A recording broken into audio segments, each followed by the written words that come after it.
Tawag. Magandang hapon sa lahat. At sa mga viewer natin na sokay sa panonood ng ating YouTube channel, Operian Filipinos Hebrew Israelite. Kami po ay mga remnant Hebrew Israelite sa tribe ni Manasi. Manasi na lang lahat. Tribe of Manasi na nasa propesyan na ang Manasi tribe ay dito sa silangan sa bansang Oper na naging Maharlika, ngayon naging Pilipinas. Ang topic natin talakayin, ito po, is Saturday the Sabbath day or not? Sa Tagalog, Sabado ba ang araw ng Sabat o hindi? Yan po ang topic natin talakayin.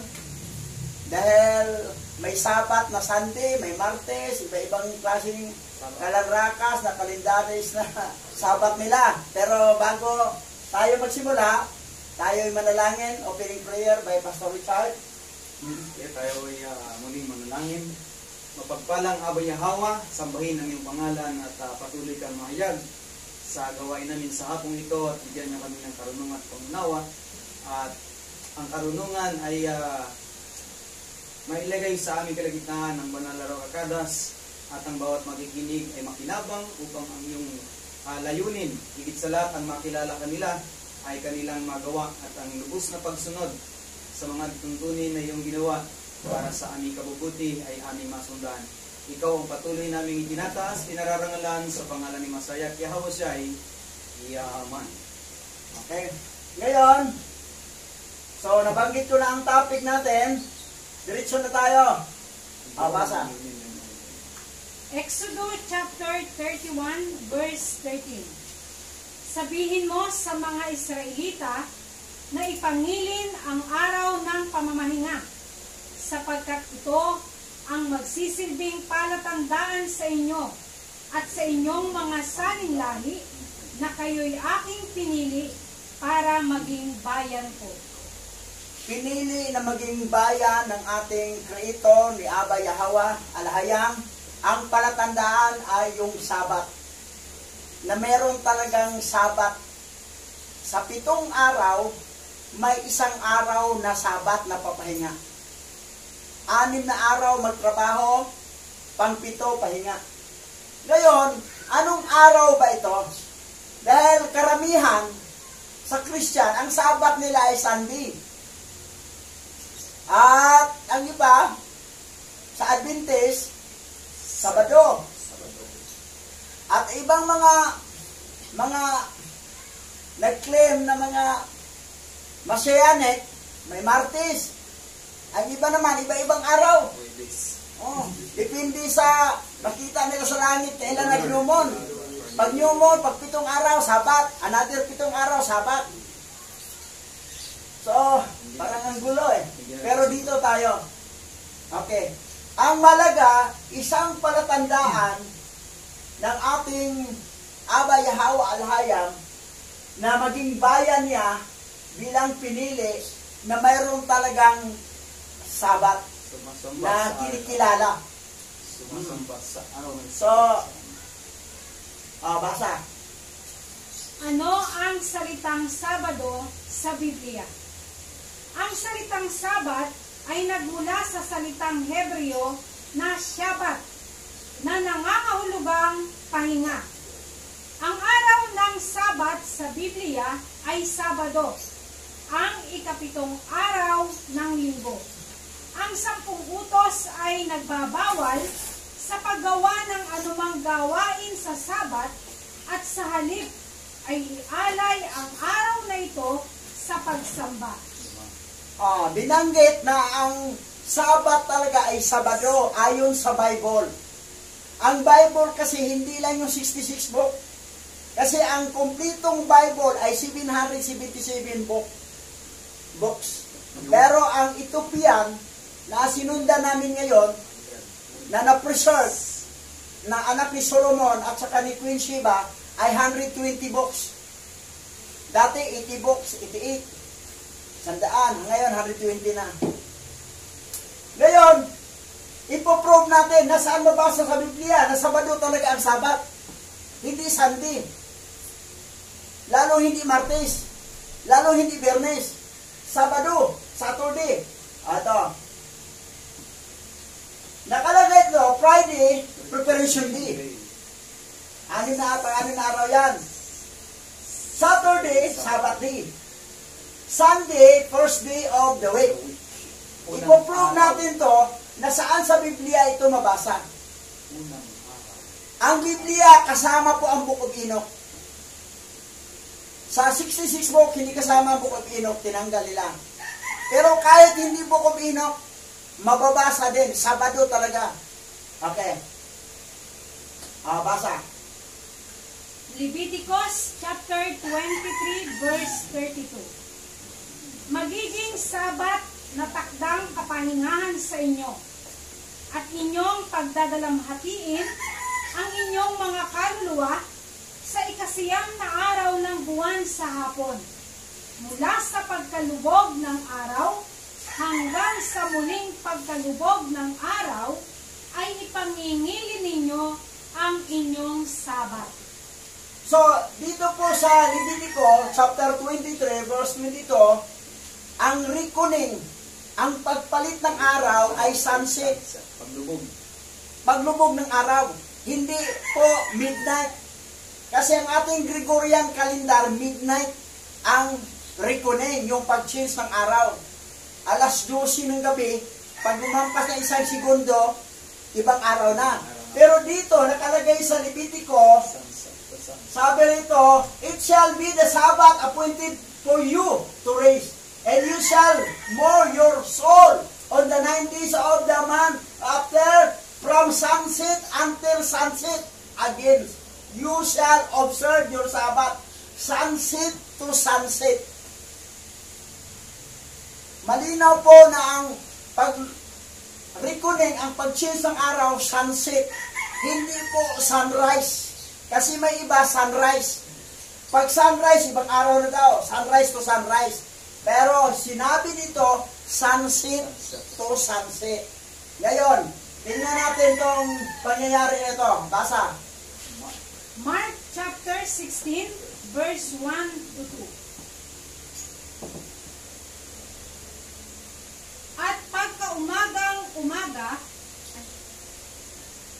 at nang makaraan ang Sabat, si Maria Magdalena at si Maria ang ina ni Santiago at si Salome ay nagsibili ng mga pabango upang sila'y magsiparoon at siya'y panghiran.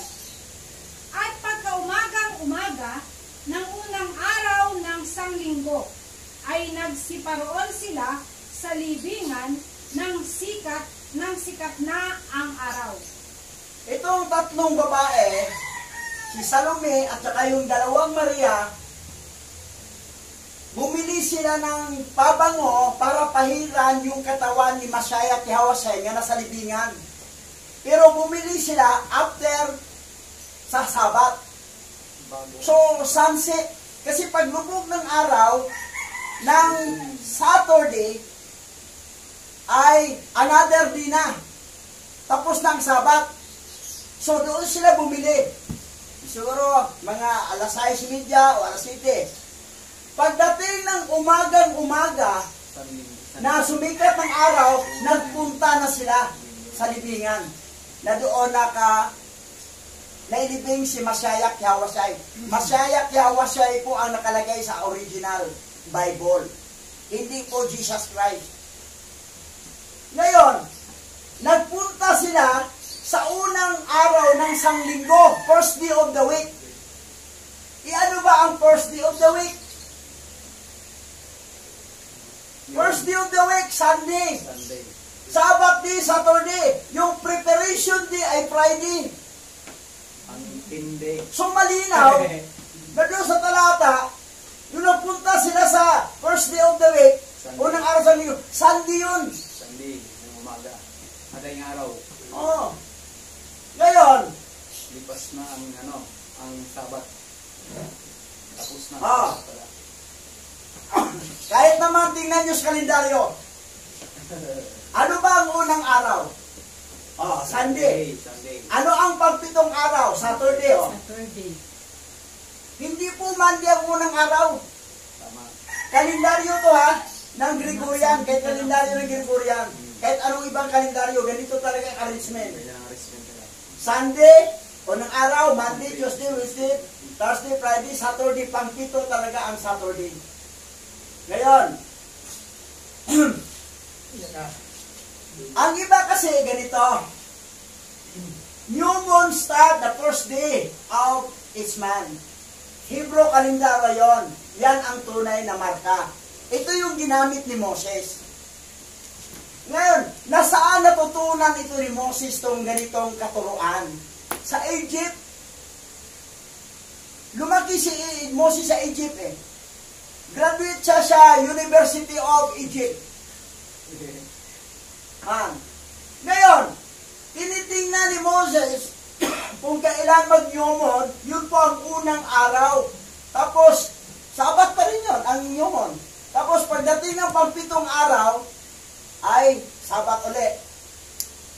Tingnan natin ha, kung talagang sa Egyptian ba talaga itong ginamit ni Moses. Yeah.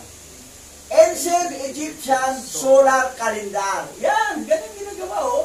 Tinitingnan ang langit. 76%. Kung kailan ba mag-Yomon, sumisilip sa langit.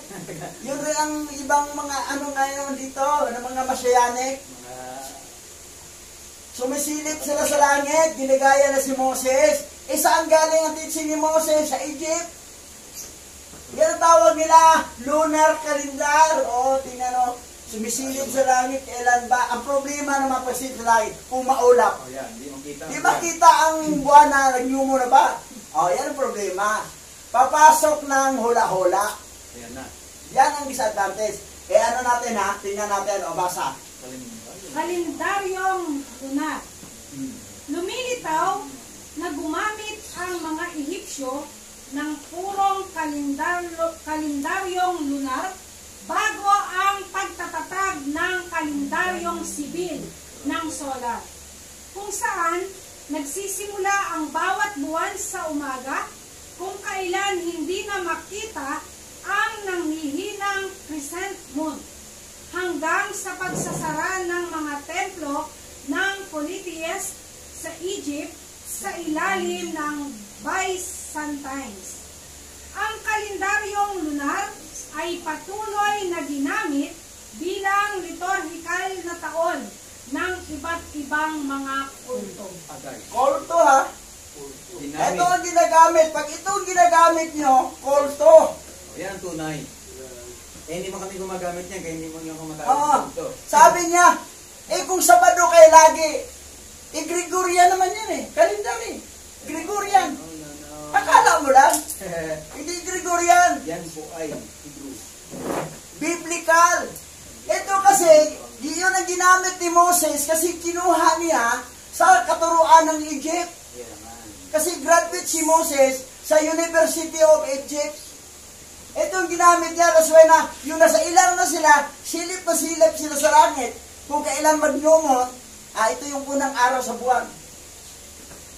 Kaya ang problema kasi dito, pag hindi makita, yung tinatawag ng hinang crescent moon, kasi natatakpan ng ulap. Paano mo malaman yung na ba ngayon? Hindi mo makita sa langit, daming ulap eh. Ayan, yan problema. Yan ang problema ngayon. So, gumawa sila ng panibagong strategy. Pero, malinaw po, kulto po yan. Ang gumagamit ng mga ganyan. Yung gumagamit yan, kulto. So, you are to belong kulto. Kay Moses naman yan. Saan ba ginagaling ni Moses yung turo niya? Sa Egypt. Egyptian lunar calendar. Ayun lang nagpatayo si Moses ng ahas. Sa Egypt pa rin Egyptian yun. Na ang sabi ni Yahweh doon, mag-ano ka ng kamanyang. Insinso. Pero ahas ang tinayo niyang tansong ahas. Doon nagalit si Yahweh doon. Ka ng insinso. Hindi yan ang utos. Yan. Kung tingnan mo sa original Bible, pero tinamong palpak ni Moses, hindi siya nakapasok sa promise land. Sabi na, dito ka na lang. Si Joshua ang magpatuloy. Kasi may palpak si Moses. Kasi umiiral ang kanyang teaching, katuruan sa Egypt.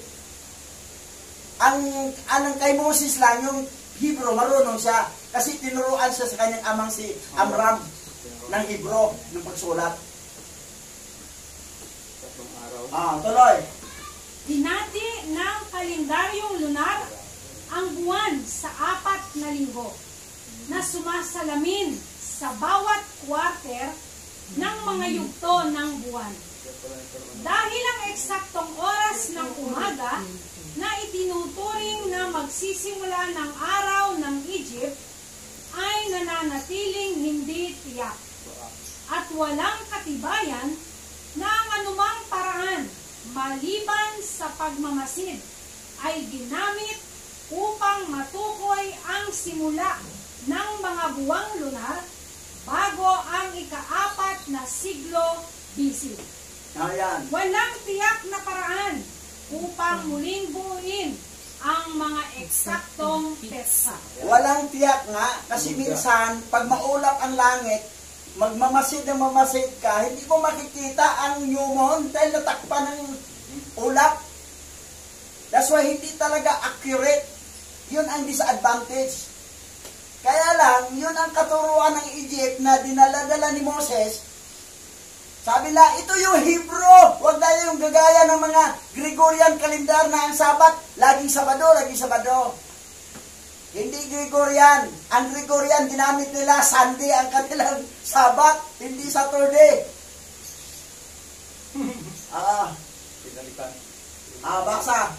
Mga Gawa, chapter 7, verse 20 to 22. Noon, ipinanganak si Moises, isang batang kinalulugdan ng alahayang. 3 buwan siyang inalagaan sa kanilang tahanan. At nang siya'y itapon, inampon siya ng anak na babae ng Paraon at pinalaking parang sariling anak. Tinuruan siya sa lahat ng karunungan ng mga Ehipsyo at siya'y naging dakila sa salita at sa gawa. Dakila si Moses, tinuruan siya Master of ng theology. lahat, no? Lahat ng karunungan sa mga Egyptyo. Graduate siya. Hindi lang Master of a Bachelor of Theology, a Bachelor of Science and Commerce, o ano bang natapos niya. Pati masteral. Masteral. Kumplito ang knowledge ni Moses. Itong identity niya na naging dakila, ibig sabihin talagang magaling. Hindi basta-basta. Naging hukom pa nga siya, naging judge pa nga siya sa Egypt That's why yung knowledge talaga ni Moses, complete. Pero karamihan ng knowledge niya ay Egyptian knowledge. Ngayon, mayroon ba siyang alam sa Hebrew? Meron. Ito, basa. Jubilees chapter 47 verse 9. At pagkatapos nang ikaw ay lumaki, dinala ka nila sa anak na babae ni Paraon, at ikaw ay naging anak niya. At tinuruan ka ni Amram na iyong ama na magsulat. At pagkatapos mong makatapos ng 3 linggo, ay dinala ka nila sa looban ng hari. 3 weeks. So, si Moses marunong sa Hebrew. Nagsulat. Marunong magsulat. Kasi sino nagturo? Yung mismong papa niya. Biological father. Antindi, no? Kasi yung inampun siya sa prinsesa ng anak ni Paraon, Mama niya rin mama ang nag-alaga. Walang alam yun kasi yung kapatid, si Miriam, na yung nagdala. Tapos, tinuruan siya, nasahuran pa ang mama, nasahuran pa ang papa bilang tutor. Tutorial. Tapos, nag-alaga. Saan ka pa niyan? Kumita na. So, si Moses, may alam sa Hebrew. Sabi na iba na, si Moses ba ang nagsulat sa Pentateuch, yung 5 aklat, na hindi naman marunong mag-Hebrew yan, na Egyptian yan siya, lumaki. Hindi, tinuruan niya siya Kasi hindi nasulat to sa 66 books sa GDJ.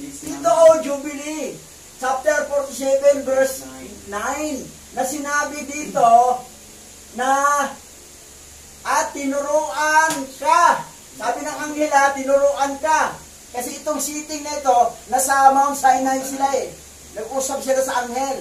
Tinuruan ka ni Amram na yung ama na magsulat. Ano ba ang ituro ng ama na magsulat? Hebrew. Kasi Hebrew naman yung papa niya. Siya, naampun siya sa Egyptian. So, ang knowledge niya, halo, Egyptian knowledge at saka Hebrew. That's why, marunong si Moses dito. Moses. Medyo black lang siya, pero magandang lalaki to. Kasi sinabi niya mga magandang lalaki siya eh. Ito, sulat niya ha. Palyo Hebrew yan. Basahin doon. Barasayat, bara, alhayam, at hasamayam, wat, haarapasa. Haarapasa. Wat. Yan basahin niya, alhayam. Pero ginawa sa modern Elohim. Tapos ginawa sa English na God. Ang God at saka Elohim, fallen angel yan. Si Elohim at saka si God, fallen angel yan. Alahayam ang tama. Alahayam, plural form. Pag i-singular mo, Allah o alahay. Singular. Kasi ang plural kasi im ang dulo. Ang English, pag plural is ang dulo. Pero sa Hebrew ay im. Alahayam. Ibig sabihin, powers. Pag Allah, power. So yan, makapangyarihan na Yahweh. Abba means father. Yan, yung sulat ni Moses. Ngayon, dahil nahirapan na siyang tumingin sa langit, nahirapan na sila, lalo na pag makulimlim, maraming ulap. Dito na sila bumabase sa Nyomon, dito sa kalendaryo. January 2022. Ano ang Nyomon? Dito na tinignan nila, Ang Nyomon ay January 3. January 3. Bibilangin ito, 1, 2, 3, 4, 5, 6, 7. Pang-pito ay 9. Sunod, 16. Sunod, 23. Sunod, 30. So, ang sabat nila ay Sunday. Sunday ang sabat. Noong January 2022. Ngayon, ito naman, dito sila tumingin naman ulit. Dito sila tumingin sa langit. Dito na sa kalendaryo. February 1, Nyomon. Sa buwan ng February, ang Nyomon ay February 1. Ito. 1, 2, 3, pang-pito ay Lunes. Monday ang sabat nila. Nag-forward ng isang araw sa sunod buwan. Sa sunod buwan naman, sa buwan ng Marso, ang Nyomon ay March 3. Ito, March 3. 1, 2, 3, 4, 5, 6, 7. Aba. 9, 7. Ang 9, pisa 9. Wednesday. 9, 16, 23, 30. Yon ang sabat nila. Una, Sunday, tapos sa Monday, tapos dumiritso sa Merkules, wala sa dito. Kasi tinignan nila sa kalendaryo, kailan ba nag-Nyomon? Dito na sila tumingin sa Nyomon. Sa kalendaryo nga gawa ng NASA, hindi na sila tumingin sa langit kasi nakapagod mag-abang, panitingin ng langit, panitingin, tapos sila may alapaa pa napagod. Diretso na lang sila sa kalendaryo. May kalendaryo naman, kailan nag-Nyomon. Ayan, dito na sila magbilang. So, ang kanilang mga sabat, iba-ibang araw. Kita mo? Kayong mga nakanood sa YouTube channel, na mga masayanik din, na mga Operian daw, na Hebrew daw sila rin.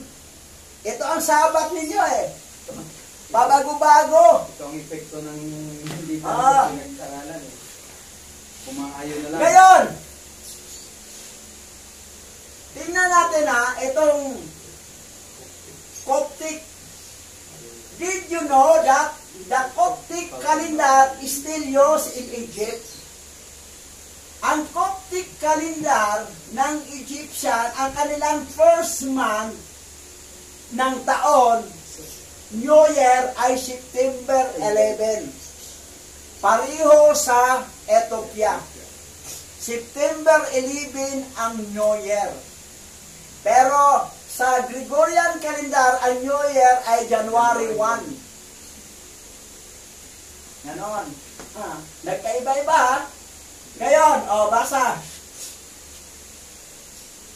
Ang kalendaryong Ethiopia ay katulad ng kalendaryong Coptic Egyptian dahil parehong may 13 buwan. 12 sa mga ito ay may 30 araw at isang buwang intercalary sa katapusan ng taon na tinatawag na pagyum na nangangahulugang nakalimutang araw sa Greek. Ang huling buwan na ito ay may 5 araw o 6 na araw sa isang leap year. So, ang ginawa kasi sa Ethiopia, sa Egyptian, sa bawat buwan, 30. Pero may sumubra, additional nila ng ilang araw na lang, pang 13.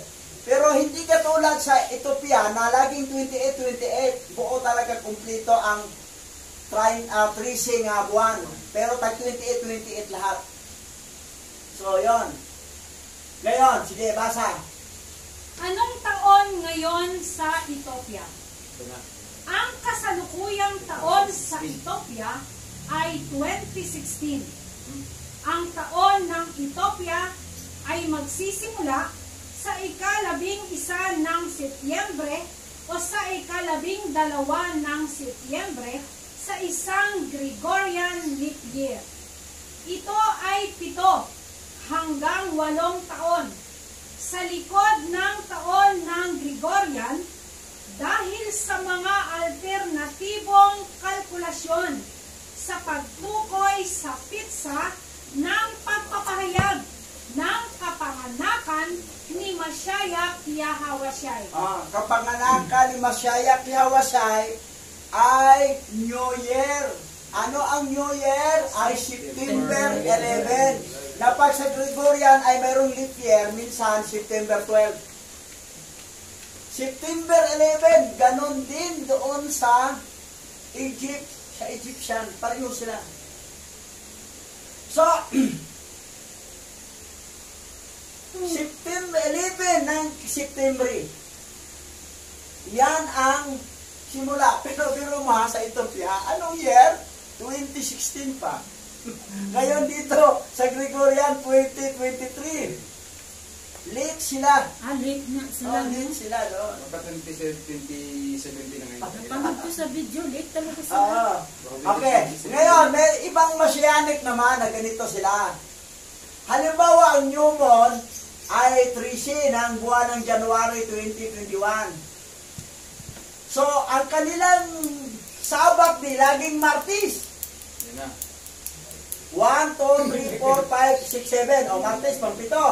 Ngayon, sa sunod buwan, ang new moon ay sa 12 ng February. Martes pa rin. Magbilangin mo, 1, 2, 3, 4, 5, 6, 7. Dito ang 7, pero dito pa lang sila sa 5, nagsabat din na. Pantatlong araw ko lang. Ang pang-apat. Ngayon, eto sa Marso 2021, ang Sabat, ang new moon ay 13. February 13, ang new moon. Ang Sabat na Martes, laging Martes, hindi nagbabago. Bilangin mo, 1, 2, 3, 4. Ay, 4 lang. 5, 6, 7, dapat dito. Kita mo, ang gulo. Laging Martes ang Sabat nila. Yung iba. Ang iba naman, pagbabago-bago. Minsan may Sunday, may Monday, may Wednesday, may Thursday, may Friday. Minsan naman, tumapak din ng Saturday. Pabago-bago doon ang iba. Ang iba naman, dito, permanentilas lang Martes. Sa atin, permanente kaming Sabado, Saturday. Ipoprove natin, ha? Ipoprove natin. May evidence tayo na biblical. Dito sa aklat ni Enoch. Basa. Ikalawang aklat ni Enoch, Kabanata 30 hanggang 1 to 10. Sa ikatlong araw ay inutusan ko ang lupa na magpatubo ng malalaki at mabungang puno sa burol at binhing ihahasik at itinanim ko sa paraiso at kinulong ito at inilagay bilang mga armadong tagapag-alaga ng nagniningas na mga anghel. At sa gayon ay lunikha ako ng pagbabago. At dumating ang gabi at sumapit ang umaga sa ika-4 na araw. Ngayon, anong araw ito ika-4 ayon sa 2 Book of Enoch, chapter 30? Ha? Kasi nagdikha si Abba Yahweh, gilagay pa niya doon sa Garden of Eden yung maniningas ng mga anghel na tinalaga niyang armado doon. Sino itong mga anghel nito? O, tuloy. Miyerkules po. Sa ika-4 na araw ay iniutos ko na dapat magkaroon ng malalaking liwanag sa makalangit na mga bilog. Sa una, itaas na bilog ay inilagay ko ang mga bituin. Si Kronos at sa pangalawa, si Aphrodite. Sa ikatlo, si Aris. Sa ikalima, si Zeus. Sa ika-6, si Hermes. Sa ika-7, ibabang buwan. At pinalamutian ito ng maliit na bituin. Anong araw ika-4? Miyerkules. O, basahin mo rin yan. Miyerkules. O, hindi mo nabasa eh. Ang ika-4. Miyerkules ang ika-4 na. Miyerkules sa ika-4 na araw. Ayan. Ngayon, ato na. Kala niyo Si rin kasama Pastor yan. Richard na explain dito. Eto ha. Tingnan mo yung mga anghel nga nagbabantay na armado na yung maniningas. Ano mga pangalan? Yung una ay si Kronos, pangalawa si Aphrodite, pangatlo si Aris, panglima si Zeus, Anim, si Hermes. Ika-6, si Hermes. ika-6 ay si Hermes. Sila yung mga fallen angel. Ngayon, Pastor Richard, explain ko na. Etong mga pangalan na ito, mga viewers po namin, ito po yung mga kilala sa Greek mythology. Sila po yung mga kinikilalang deity sa Greek mythology. Pero ngayon po lamang namin nalaman sa aklat po ni Enoch, ito palang mga tauhang ito ay mga angel. At ang nagtalaga sa kanila sa Garden of Eden, walang iba po kundi ang ating may likha na inalis sa ating pagkakilala. Diba? Si Yahweh po yung tunay na creator. Yan po ang nagtalaga kay Kronos, kay Aphrodite, kay Aris, kay Zeus yung panglima na naging God of Head ng Greek, at si Hermes. Pag ito po itiningnan po natin sa Greek mythology, halos magkakapatid po yung mga yan. Anak yan ni ganito at ito ang kanyang mga anak. Ito. Kaya naging head si Zeus. Etong Zeus na ito, ang naging head na tinatawag nilang God of the Greek. Sa kanilang lima, si Zeus po ang head ng Greek mythology. So, tingnan natin yung kasunod. Ayan. Ito po si Zeus, ang God of Greek.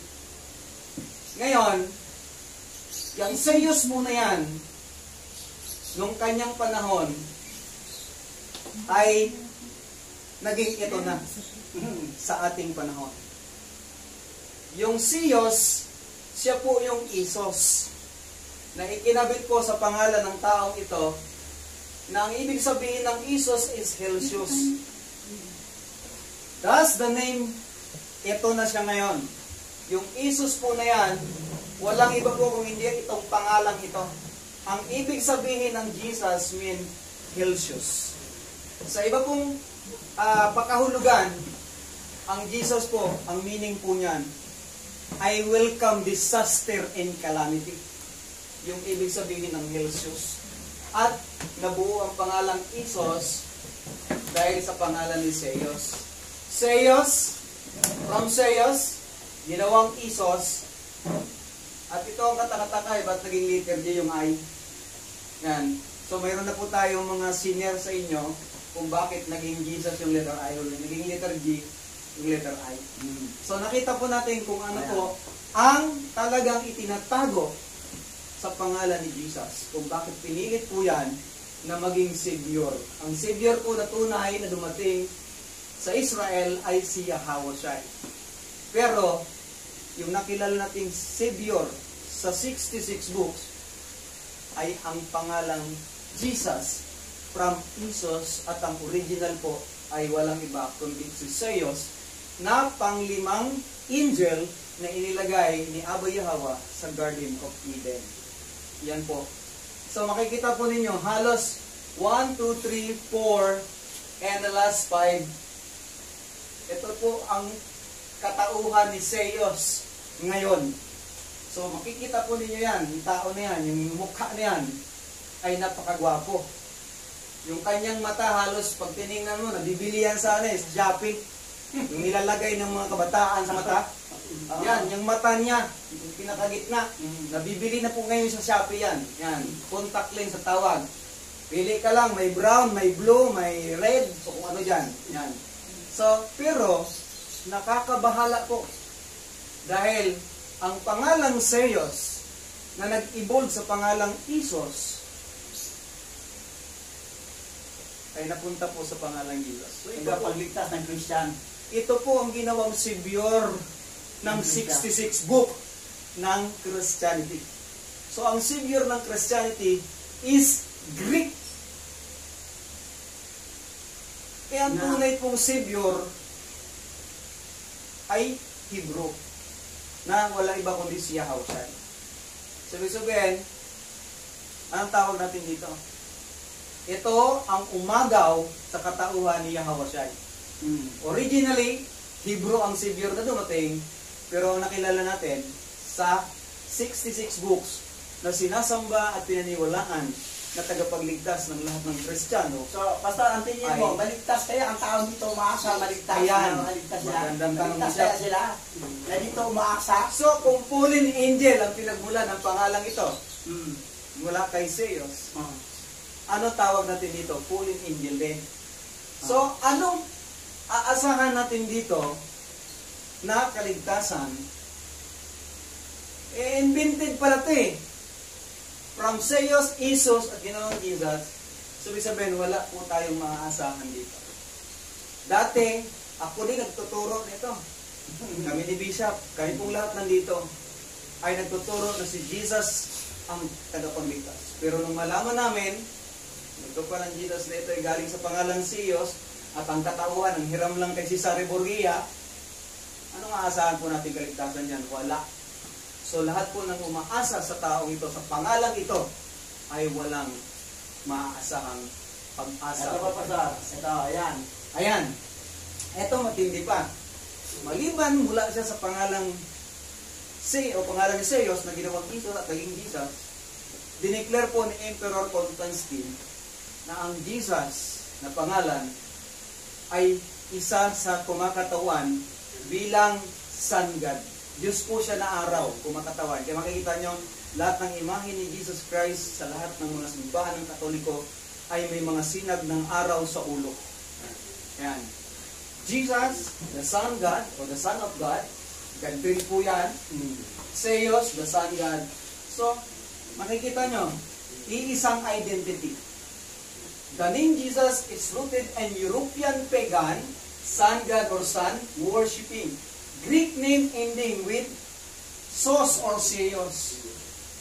And Sos were attached by the Greek to name in the geographical areas as means to give honor to the supreme deity Seos. So, nagbibigay pala ng kapurihan kay Seos ang pangalang Jesus, at ang lahat ng sumasamba, tumatawag kay Jesus, ang inyo pong pinararangalan ay walang iba kundi ang fallen angel na ito. Ito. So ano pong asa natin dyan? Wala. Ang John 5:43 ay nagpapatunay ayon sa sinabi ni Yahweh Shai. Ako ay pumarito sa pangalan ng aking Ama, ngunit hindi ninyo ako tinanggap.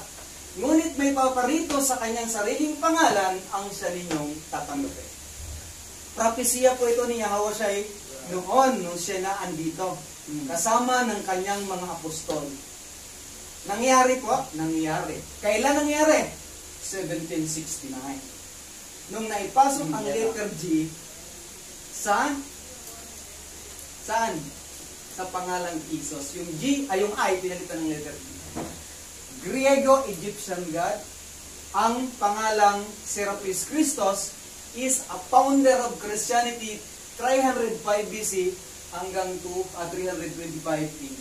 So, yung Jesus ay nanggaling sa pangalan ni Zeus at yung dulong pangalan naman, itong Christos na ito, yung Christ na yan, ay nanggaling po sa pangalan ni Serapis Christos, ang founder ng Christianity sa Egypt. Nakita po ninyo, mga kababayan, ng pagkakaiba. Yung Christos pala ay galing kay Serapis Christos, ang founder ng Christianity. Kaya nung minsan may nakausap ako sa kasiglahan, sabi niya sa akin, bro, ang iglesia, alam niyo na yun, kung anong iglesia yan, kumbahan yan, ang tunay na Christian. Sabi ko, bakit? Kami ang tunay talagang Christian. So, ngayon po namin nalaman dahil si Serapis Christos ang founder ng Christianity. So, patunayan talaga, Serapis Christos ang founder ng Christianity sa Egypt. So, ang Christianity is nanggaling sa Jerusalem. Hindi nanggaling kay Ahwashai. Galing po yan sa Egypt, 305 years. So, yan po yung aming natuklasan. At noong 325 AD, pinagtibay po yan ni Emperor Constantine na maging official religion ng Roma. Kaya po ang Christianity sa Roma ay lumaganap hanggang sa panahon natin yan. Ayan. Serapis Christos became Jesus Christ. So, ibig sabihin, yung Serapis Christos nito at yung Jesus Christ ay iisang identity lang. Fallen angel. So, mga kababayan po namin, hindi po namin sinisiraan si Jesus.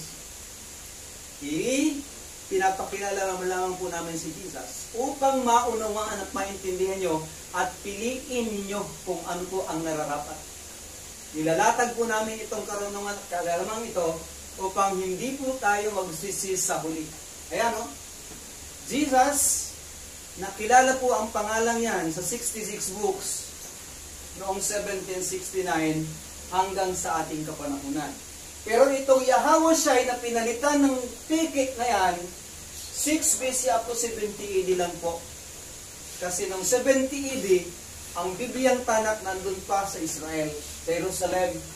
Sinalakay ng Roman Empire noong 70 AD ang Jerusalem at nakuha nila noong 70 AD ang lahat ng kayamanan ng Solomon, dinala yung bihag ng mga Israelita, kinuha nila ang Bible na 777 na 4 na tao ang nagbuhat, dinala nila sa Vatican, sa Roma, at pagdating sa Vatican, ginawa po nila, dinoktor nila. 777, naging 80 books, 73 at 66 books. Ganyan po katindi ang ginawang pagdodoktor ng mga taga-Roma sa Bibliang Hebreo para yung pangalang Yahweh at ang tagapagligtas na Yahweh ay totally mapalitan ng mga pangalan po ng angel. Huwag po kayong magagalit, yung po ang talagang totoo. Lahat ng tinatawag natin ay mga pangalan ng fallen angel. So ang tunay na Savior, Yahweh, ang tunay na Creator, si Abba Yahweh. Kaya sinabi niya, I have come in my Father's name. Pumarito si Yahweh sa pamagitan ng kanyang pangalan ng kanyang ama. Yahweh ang ama, Yahweh ang anak. Iisa sila. Pero pag sinabi natin, Yahweh ang ama, Jesus ang anak, mali, walang connection sa isa't isa. Why at layo. Pero yung Yahweh at Yahweh isa lang po sila. Yan. Walang tumanggap dito kasi pangit. Ayan pa. Isa pa yan. Ito gwapo eh. Artistahin eh. Yan. Ito, Dato Roger Manata, kamukha kayo ni Yahweh sa'yo. Oh, Dato Roger Manata, nanood ka? Oh, tignan mo, tsura, kamukha kayo ni Yahweh sa'yo. Pero ito, Ayan, maraming tumanggap. maraming tumanggap. Guwapo. Ayan. Yan po ang reality ng buhay. Ah. Pag medyo pangit ang itsura mo. Nilalait na. Nilalait ka na, maliban sa nilalait ka, tinatanggihan ka pa. Yan. Tinatanggihan. Ganyan nangyari po kay Hawa siya. So, ngayon, ang umaasa dito, Kaya na. dahil ang Kristo ay galing kay Sirapis Christos, tapos ang Jesus galing kay Hersios na fallen angel. Dalawang fallen angel na mayroon sa kanya. Yan. Ang identity ni Tapos Jesus may Christ isa ay pang dalawang fallen tao. angel, yung Libyatan, na yung, prinsipe ng dagat. yung kumakatawan Oo. kay Dagon, the Oh, fish god. of another Palestine. fallen angel, ang daming fallen angel. Tapos sa hayop, siya pa ang baboy, Baboy sa at sa Latin, sa Hebrew ay kabayo, tapos sa National Geographic, butiki. butiki, Yan. tapos isda. So, umaasa ba buong mundo dito? Lahat ng kakristyanuhan umaasa dito na maligtas. Paano kayo dadali sa langit? Hindi naman ito tagalangit. Falling angel sa impyerno ng bagsak nito eh. Greek. So, doon rin kayo mapunta. Kasi kung saan siya mapunta, doon din kayo mapunta. Sikat pa pag-rebuke ng demonyo. I rebuke the Satan in the name of Jesus. Paano rebuke ko ng Satan? Si Satan pa rin ang in the name of Satan. Kasi Hersios, fallen angel, dati si Hersios ay isa sa mga armadong nagningingas ng apoy na nakatalaga, nagbabantay sa Garden of Kaya Eden. pala siya, Oo. God of Thunder ng Greek. Oo, yun pala. Sila si Hermes, si Kasi Aris, hawak-hawak yung Oo. kidlat sa kamay. Armado pala siya na nilagay ni Abay Hawa doon sa Garden of Eden. Kailan mga pasaway, ituloy natin ang pukupinok, ha? Para, yan, tuloy natin, ha? Madali. O, basa. At sa ibaba ay inilagay ko ang araw bilang liwanag ng araw, at ang buwan at mga bituin para sa liwanag ng gabi. At sa araw na ito ay nilikha ko ayon sa bawat hayop na 12, at ako ay nagtakda ng magkakasunod na buwan at ang kanilang mga pangalan at buhay, ang kanilang mga kulog at ang kanilang mga tanda ng panahon, kung paano sila magtatagumpay. Yung mga kulong patay. At sumapit ang gabi at sumapit ang umaga sa ikalimang araw. Yan na. Huwebes, sa ikalimang araw ay iniutos ko sa dagat na maglabas ng isda at lahat ng uri ng mga ibon at lahat ng mga hayop na gumagapang sa ibabaw ng lupa, na umaakyat sa lupa sa 4 na paa at lumulutang sa himpapawid, lalaki at babae, at bawat kaluluwang humihinga ng diwa ng buhay. At dumating ang gabi, at sumapit ang umaga sa ika-6 na araw. Ika-6 na araw. Anong araw ang ika-6 na araw? Ito. Verse 9. Sa verse 10 tayo. Verse 10. Basa. Biyernes, sa ika-6 na araw ay iniutos ko ang aking karunungan na likhain ang tao Yan na. mula sa 7 pagkakapare-pareho. Isa ang kanyang laman mula sa lupa. 2 ang kanyang dugo ay mula sa hamog. Pangatlo. 3 ang kanyang mga mata ay mula sa araw. 4 ang kanyang mga buto ay mula sa bato. 5 ang kanyang katalinuhan ay mula sa bilis ng mga anghel. At mula sa ulap, 6 ang kanyang mga ugat. At ang kanyang buhok ay mula sa damo ng lupa. 7 ang kanyang kaluluwa ay mula sa aking hininga at mula sa hangin. Yan. So, ito yung buo, kabuuan ng tao. 6 pala ang material nandito sa atin. 7. Ito. 7. Ayon sa number na ating Oh. ito. Nilikha ang tao sa pang-6 na araw, si Adan, pero 7 ang Pitong sangkap. kasangkapan. O, 7 sangkap. Ang katawan, galing sa lupa. at lupa, alabok. Alabok. Pero yung buto natin galing sa Sa bato. Bato. Kaya matigas. That's why na, kahit mamatay, ang buto, manatili, hindi mawala. Kasi bato ang pinagalingan. Ngayon, eto ang matindi. Ang kaluluwa. Pangpito, ang kaluluwa ay mula sa aking hininga.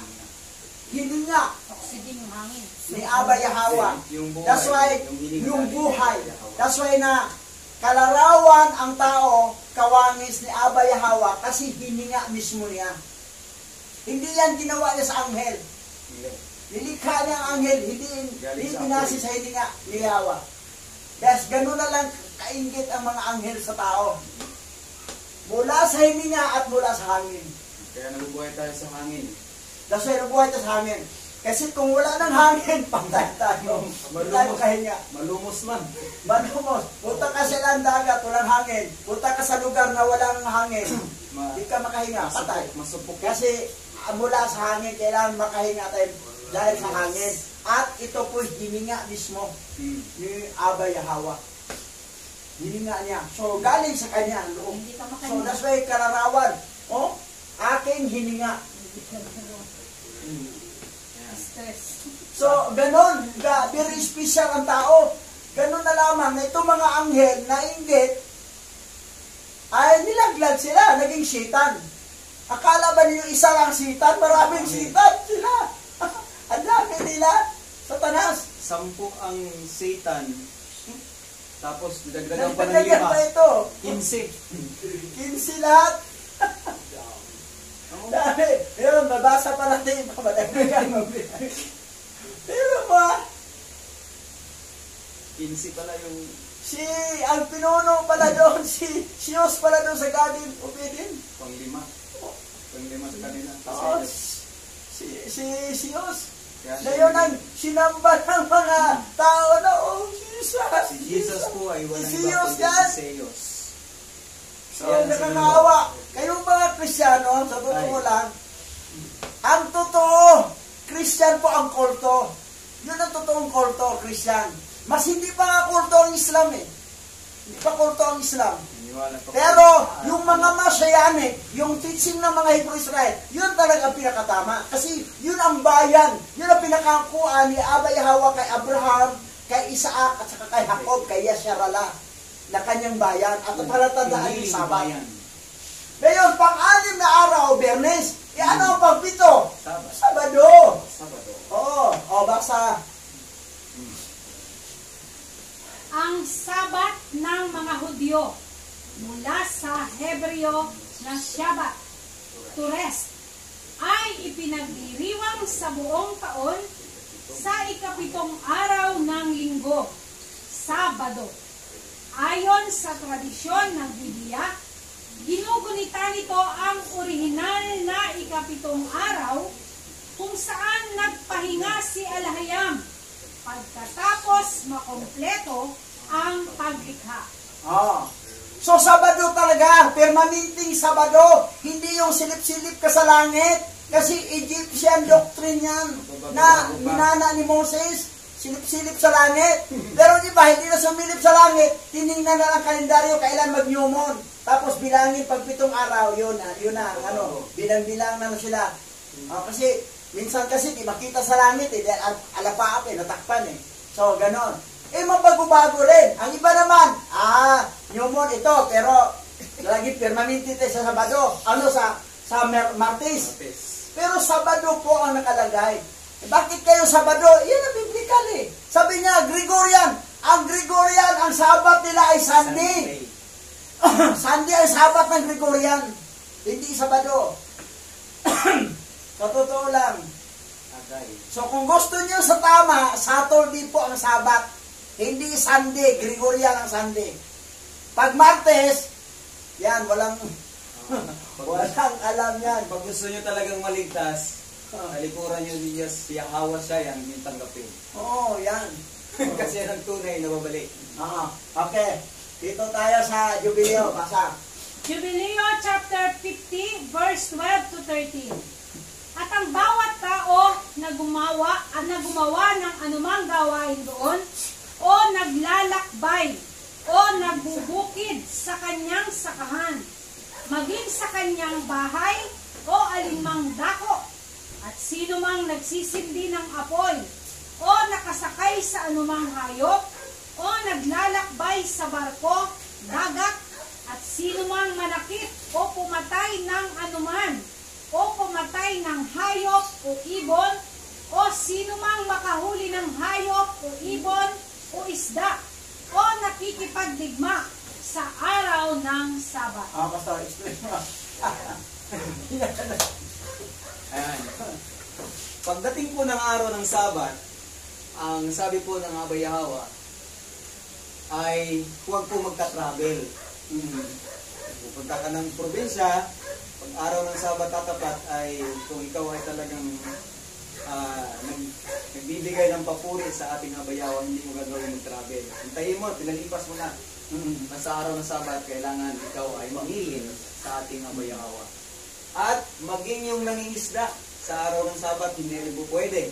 Yung nangangaso, nanguhuli ng ibon, o kung ano man, na pwede mong hulihin sa araw ng Sabat ay hindi po pwedeng gawin.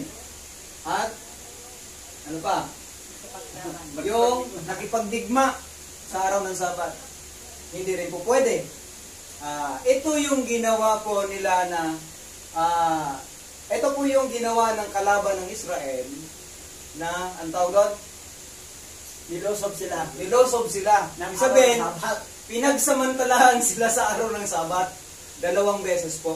Para Yung Assyrian Empire ng 721 BC, sinalakay po sila, araw din po ng Sabat yun. Kasi dito, sinabi na hindi sila pwedeng makipagdigma sa araw ng Sabat. So kaya po, sinalakay sila ng araw ng Sabat. So kaya nagpatay yung iba na hula, nakuha, ginawang bihag. At yung po, ayon po sa history, 10 tribo ang natangay. At yan po yung nagkalat sa 4 na sulok ng daigdig ayon sa Isaiah 11. So kung paano pong nangyari ito, ginawa na naman ulit noong 70 AD. At doon po talaga na nagkaroon ng matinding pagbabago ng kasaysayan sa aklat ng Hebrew.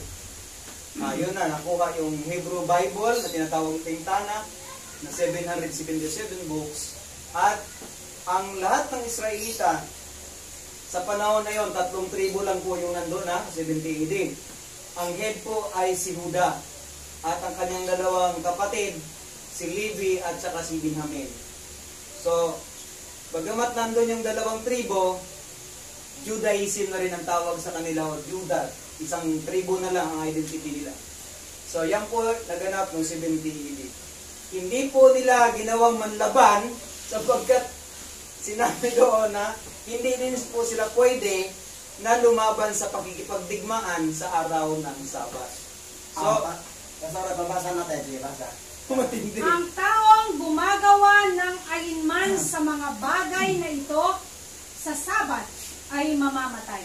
Yan. Upang ang mga anak ni Israel ay ipangilin ang Sabat ayon sa mga utos tungkol sa mga Sabat ng lupain, gaya ng nasusulat sa mga takyas na ibinigay niya sa aking mga kamay, na dapat kong isulat para sa inyo ang mga batas ng mga panahon, at ang mga panahon ayon sa pagkakahati ng kanilang mga araw. Dito na kompleto ang ulat ng paghahati ng mga araw. So, meron mo sabi doon, hindi sila pwede makipagdigma. Pero, dahil, sabi, ang taong gumagawa ng alinman, ng mga bagay nito, sa Sabat ay mamatay. So, ano nangyari? Pag-atakihin sila ng kaaway, bahala na mamatay tayo, dito yung kilaban, o umiwas, tago na tayo, tumakas na tayo. Yun. Kasi Sabat nga, ito yung kinukorek ni Hawashai na mayroong problema, may discrepancy teaching. Pero, tingnan natin yung mga 2 kapanahonan kung bakit nagkalat sa 4 na sulok ang mga Hebrew. Dito 10 tribo ang nawala. Ito 721 BC. That's why ang ating mga grand lolo dito napunta. Tayo yung mga kaapu-apuhan Ayan na.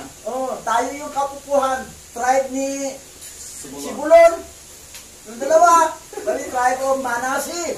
Pero ayon sa prophecy, ang silangan talaga dito sa Oper ay dito talaga ang mga Manasi tribe. Kakanlong sila. Manasi tribe. Tribe So, Manasi. katulad doon, ang naiwan, 3. Tinawag silang Hudyo. Hudyo. Kahit Levita at saka Benjamite, Hudyo na rin sila 3. Sabi ni Pastor sa Badyala, yung mga ibang tribo doon, tawag nila lahat natin ay tribe of Manasi na rin lahat. So, Manasi na rin. Kasi Manasi ang prophecy nandito. That's why, sila doon na naiwan, ang mga tribe of Levi, tribe of Benjamin, Hudyo na rin. Judah na rin sila. Mga Hudyo, mga tribe of Judah na rin sila. So, nagliliding ang Manasi dito, nagliliding doon ang tribe of Judah. Yan. Ngayon, bakit sila natalo dito? Kasi tinapat ang sabat eh. Sabat eh. Ayaw Sila sa batas eh. Ito naman, si Binti Ide. Ayan na. Ayan, dito nagkalat. Hindi rin sila lumaban. Kaya sila natalo. Nagsitakasan. Pero ang mga ninuno natin, dito pa lang sila. Dito pa lang sila na ano. Kasi yung... Ito yun sila kasi may 30 Oo. Kasi ano nangyari? Mga Hebrew yan. Dito, 3 tribo lang to. Ang tumakas papunta ng Afrika. 3 lang. Benjamin, Levi at saka Judah. Yan. Pero ang karamihan talagang dito, mga grandlolo natin dito. Itong panahon na itong nilusob sila. Dito. Yan yung nagkalat sa 4 na sulok ng daigdig. Yan. 4 na sulok eh. 4 na sulok. Ngayon, okay. Sa maraming Tingnan natin ha. Merong ikukorek si Hawashai dito sa mga masyadong extreme na teaching doon about regarding of Moses teaching. Okay, basahin natin. Sige. Ang Ebanghelyo ni Tomas sa kabataan ni Masyayak Yahawashai, Kabanata 1. Akong si Tomas, na isang Israelita, ay nagpasya na kailangan ipaalam sa ating mga kapatid sa gitna ng mga hintil ang mga gawa at himala ni Masyayak noong kanyang kabataan, na ginawa ng ating Yahawa Alahayam at Yahawashai Hamasyayak pagkatapos ng kanyang kapanganakan sa Bethlehem sa ating bansa, kung saan ako, ang aking sarili, ay namangha. Ang simula nito ay ang mga sumusunod. Wala ito sa 66 book, pero sa Hebrew Bible, nandito to ha. Ang Ebanghelyo, the Gospel of Thomas. Ayan, ito yung Thomas yung dalawang isip, nagdududa pa. Nag-alinlangan. Sa pagkabuhay niya. Niyawa siya eh. Ito yun. Kasi sabi ng mga siya eh. Ngayon, eto, tuloy. Nang ang batang si Yahawashai ay 5 taong gulang na at nagkaroon ng ulan, na ngayon ay natapos na. At si Yahawashai ay nakikipaglaro sa iba pang mga batang Hebreo sa tabi ng ilog. At ang tubig na umaagos sa mga pangpang ay napunta sa maliliit na lawa. Ngunit ang tubig ay agad na naging malinaw at kapaki-pakinabang na muli. Sa pamamagitan lamang ng kanyang salita ay sinaktan niya sila. Agad nilang sinunod siya. So, tingnan mo yung lawa na tubig na napunta sa iba na medyo marumi. Na umapaw. Oo. Parang umaha. Naging malinis. Sa salita lang. Sa isang salita lang yan. Ni Hawashai. O, tuloy tayo. Nang magkagayoy, kumuha siya sa pangpang ng batis ng malambot na putik at nag-anyo mula roon ng 12 maya. At may mga ibang lalaki na nakikipaglaro sa kanya. Dadapot nakita ng isang Hudyo ang mga bagay na kaniyang ginagawa. Sa makatuwid bagay, ang kaniyang paggawa ng putik sa mga anyo ng mga maya sa araw ng Sabat, ay umalis kaagad At sinabi sa kaniyang ama na si Jose, at sinabi, Yung mga Hudyo, nakikita na si Yahweh siya naglikha ng 12 maya mula sa putik. Nagtatrabaho si Yahweh siya sa araw ng Sabat. Sinumbong agad nila kay Jose. Yung stepfather ni Yahweh siya.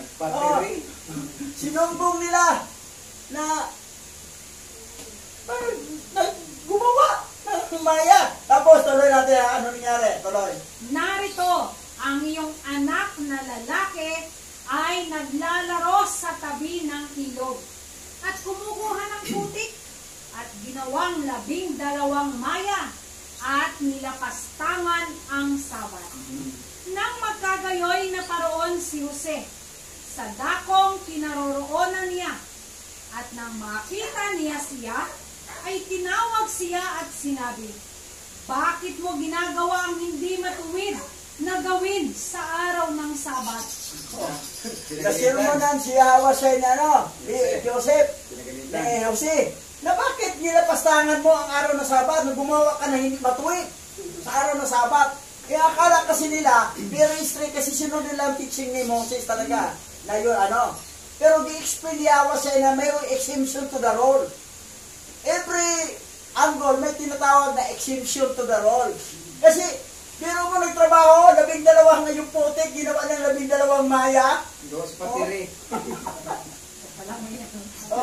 Tapos, ano nangyari sa maya? Tuloy. Nang magkagayoy, pinagpapalakpak ni Yahweh ang mga palad ng kaniyang mga kamay.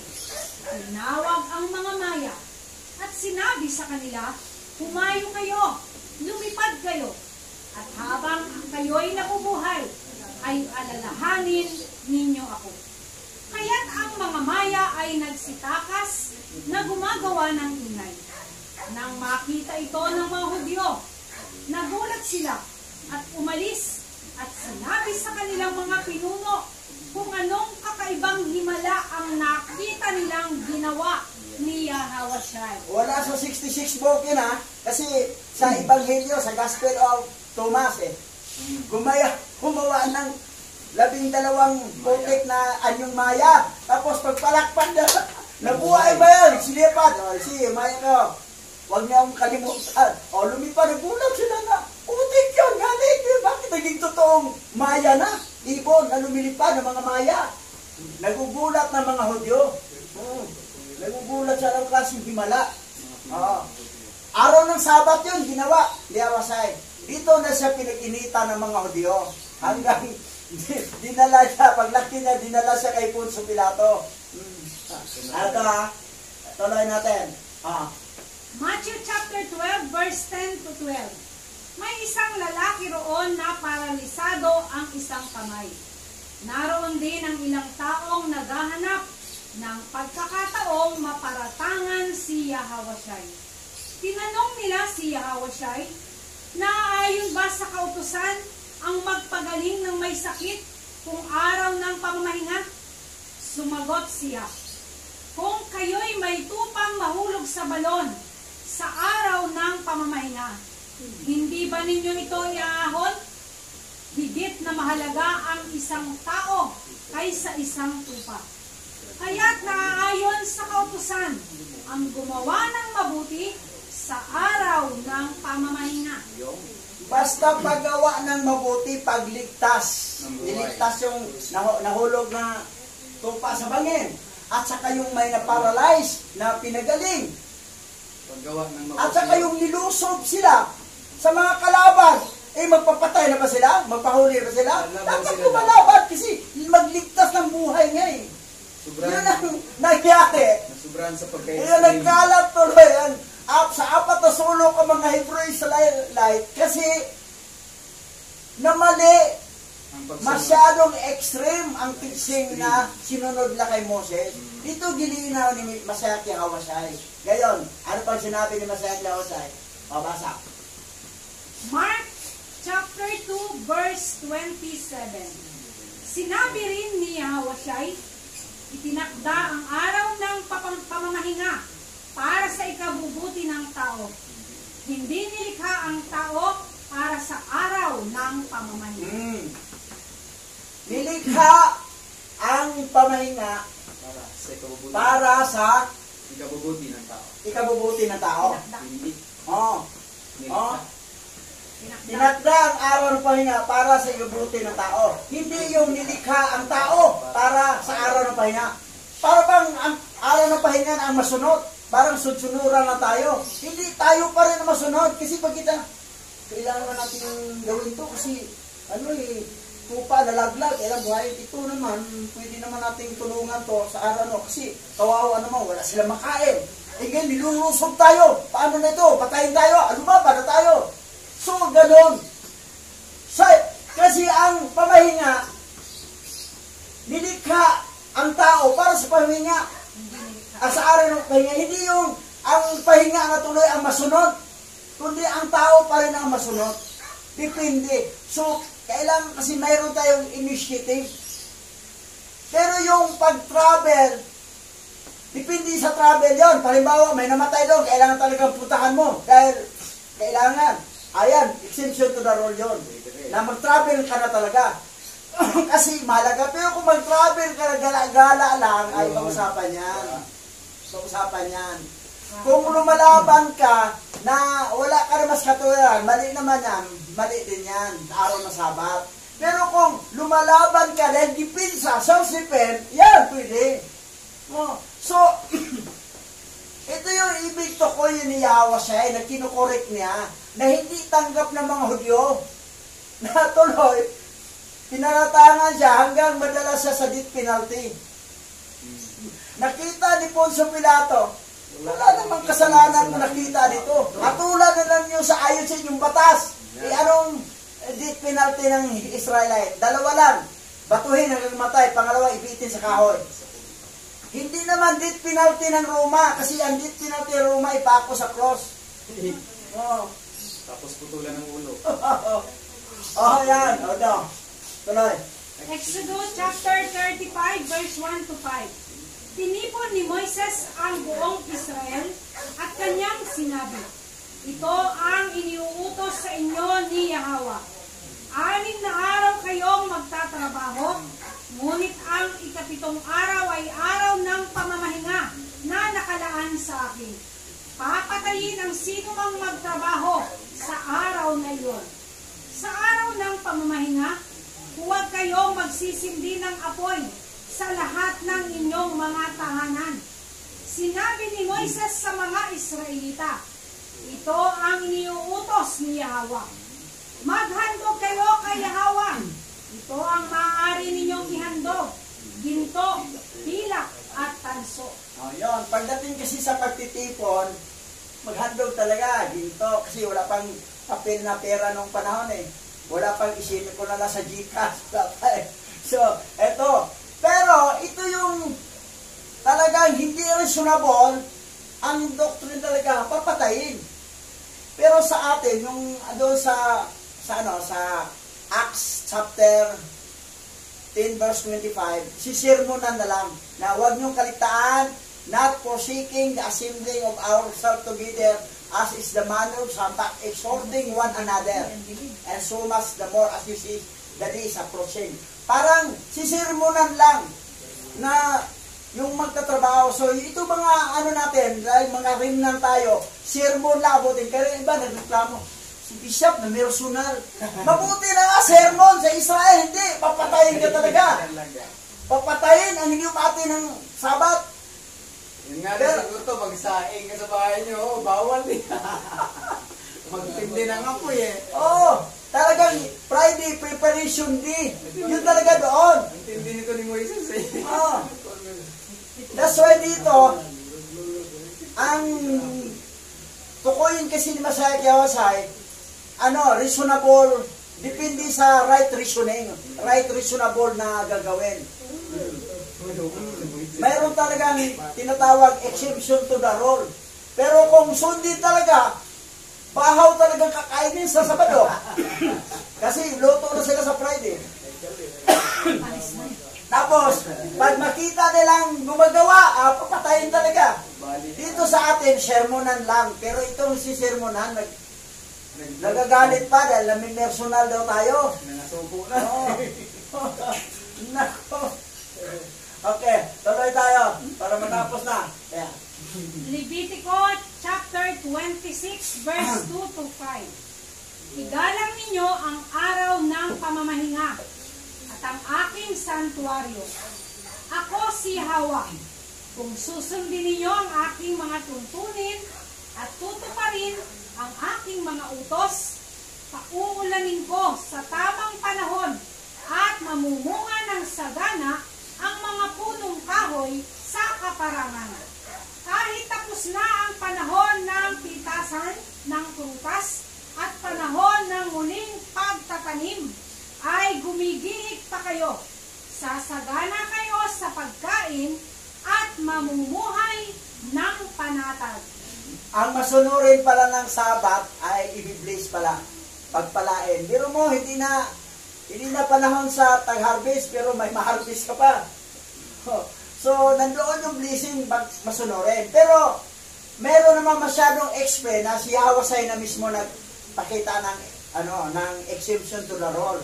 Pinakita niya, gumawa siya ng potek na ginawa niyang anyong maya, at saka yung maya, totoong lumipad, naging totoong maya, at sa araw ng Sabat, na nagreklamo yung mga audio. At saka yung nagpapagaling sa karamdaman sa araw ng Sabat, at saka yung may nahulog, basta magdiktas ng buhay. Ngayon, kung ikaw ay papatayin, lumalaban ka na talaga. Self-defense. Hindi yung mapapatay ka na lang. Yung nangyari doon sa book of Makabyo, nandoon, na talagang hindi sila lumalaban eh. So, anyway, after sa book of Enoch, Makabyo isusunod natin. So, yan. So, makikita natin na blessing po ang pagsunod ng Sabat. At saka yung Sabat, Saturday talaga. Hindi yung iba-ibang araw na sumisilip pa sa langit. Kung wala ka masilip sa langit, wala kang choice, tumingin ka na ng kalendaryo, kailan ba yung on? Eto na. Okay. Dito po nagtapos ang ating talakayan patungkol sa Sabat. At nalaman natin, ang Sabat ay Saturday talaga. Saturday. Walang kaduda-duda. Sure na sure, Saturday. Hindi yan Gregorian calendar. Kasi kung basihan mo ang Gregorian calendar, ang kanilang Sabat nila, ang race nila ay Sunday. Sunday ang kanilang Sabat sa Gregorian calendar. Ang Hebrew calendar ay Saturday. Pero ang ibang nag-Hebrew-Hebruhan na kulang sa kaalaman, at ano-anong araw na lang, at sumunod sila sa teaching ni Moses na turo naman ang Egyptian nyo, nakuha naman na sa Egypt, na silip-silip sa langit, na may problema naman. Ang iba naman, may pamintil na kaming Martes. Bakit? Martes bang pampitong araw? So yan po. So, kayo mga nanonood sa YouTube channel, huwag kayong magsawang makinig dahil may matutunan kayo dito. So, dadako tayo sa closing prayer. Pastora Raha Evangeline for closing prayer. Tayo po ay manalangin. Sa muli, Abay Hawa, kami po ay nagpapasalamat at nagpupuri sa iyo sa mga pagkakataong ito. Salamat po sa kaalaman na natutunan namin sa araw na ito sa pamagitan ng aming talakayan. Isang mahalagang aral na kung saan ay dapat naming malaman at maunawaan na ang araw ng Sabat ay Sabado, saan ito ang panahon upang ikaw ay aming sambahin, papurihan at luwalhatiin sa aming mga buhay. Gamitin mo po, Abay Hawa, ang YouTube channel na ito upang ang mga taong makakarinig ay mabuksan ng pangunawa at anuman ang kalituhan sa kanilang kaisipan ay maging maliwanag sa kanila ang mga aral na ito. Nang sa gayon, Abay Hawa, ang mga naguguluhan nilang isipan ay mabigyan ng kalinawan. Maraming salamat po. Pinupuri ka namin at pinasasalamatan. Sa pangalan ni Yahweh siya, ito po ang aming dalangin. Salamat. Thank you for your watching, Douglas. comments, and subscribe. Bye-bye. Be blessed. Shalom.